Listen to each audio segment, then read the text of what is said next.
अगर कोई जैसे ऐसे इलाके में रहता है जहाँ पर जैसे अफगानिस्तान का या किसी और करीब आपके सरहद है और देख लेता है वो चांद, तो वो तो ईद करेगा या फिर वो ऐलान का वेट करेगा कि अगर मैं पाकिस्तान की हुदूद में आता हूँ तो मैं रुयत हिलाल कमेटी के ऐलान के मुताबिक मुल्क के साथ करूँ? असल चीज़ ये है कि या खुद चांद को देखे जी, या दो आदिल अफराद गवाही दें कि चांद हो गया और उनके जो निशानियाँ वो बताएं वो तकरीबन सेम हो, या ऐसे अफराद आपको बताएं जिनकी बात से आपको इत्मीनान हासिल हो जाए। असल चीज़ ये है। फिर जो आप ममालिक की बात कर रही हैं, मसलन अफ़गानिस्तान, सऊदी अरब, उफ़ुक़ का मसला आता है। बाज़ हमारे मराजीन हैं जो उफ़ुक़ के एतबार से हुक्म करते हैं। मुमकिन है कि मसलन पेशावर का उफ़ुक़ अलग होता है, मुझे डिटेल में मैं नहीं जाऊँगा इन चीज़ों की।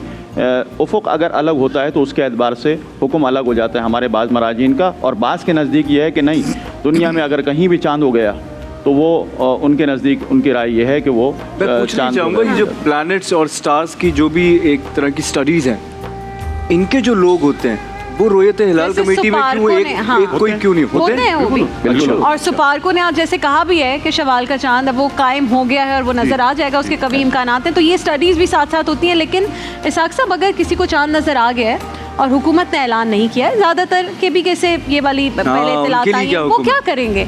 हमने तो देखा है वैसे सब तमाम जितने भी लोग हैं वो अपने नमाज़ों और उसके हिसाब से बेहतरीन काम करते हैं। लेकिन एक कहा जाता है ना भाई, वहाँ तो रोज़ा भी नहीं छोड़ते, नमाज नहीं छोड़ते, तो वो ये नहीं कर सकते कि वो जल्दी ईद करवा दें अनलेस उन्होंने देखा हो। हमारे यहाँ ये चीज़ एक ज़माने से, एक तवील अरसे से इख्तिलाफी रहा है और उस पर बड़े फड्डे होते रहे।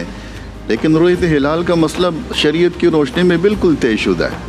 उसका पूरा एक मेकनिज़म बना हुआ है, सारे उसके ज़ाब्ते उसूल बने हुए हैं, उन्हीं की रोशनी में फ़ैसला होता है। अब ज़रूरी थोड़ी है कि हर शख्स ऐसा है कि जिसकी शहादत का एतबार होगा, यानी वो गवाही दे तो उसकी रोयत का, उसकी गवाही का एतबार कर लिया जाए। शरीयत में उसका भी एक निज़ाम है, यानी हर शख्स गवाही का अहल नहीं है। वैसे तो कितनी गवाहियाँ हों जिसको आप सीरियस ले आना चाहिए? कितनी गवाहियाँ हों, यानी अगर मतला साफ़ है, मतला साफ़ है, अबर आलूद नहीं है, तो भरपूर एक जमात उसकी गवाही दे तो एतबार है जी।